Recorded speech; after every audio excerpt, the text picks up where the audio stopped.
Hadap jam sebab kemalangan, tak sangka rupanya keluarga sendiri. Mak! Yang! Mak!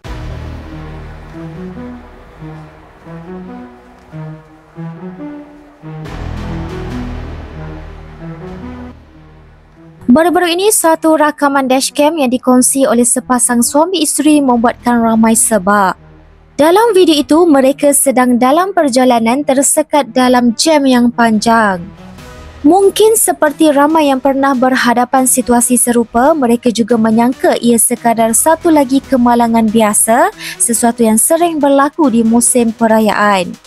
Tapi takdir punya aturan, hakikat yang menanti di depan mata lebih perit daripada yang mereka jangka. Semakin menghampiri lokasi kemalangan, mereka menyadari bahawa kereta yang terlibat adalah milik keluarga sendiri. Tak disangka, kereta dipandu adik ipar yang turut membawa ibu mereka berada di dalam kenderaan yang terlibat dalam kemalangan itu. Tiada siapa yang akan bersedia berhadapan situasi tak terjangka. Ramai mengucapkan takziah dan mendoakan semoga urusan keluarga terlibat dipermudahkan.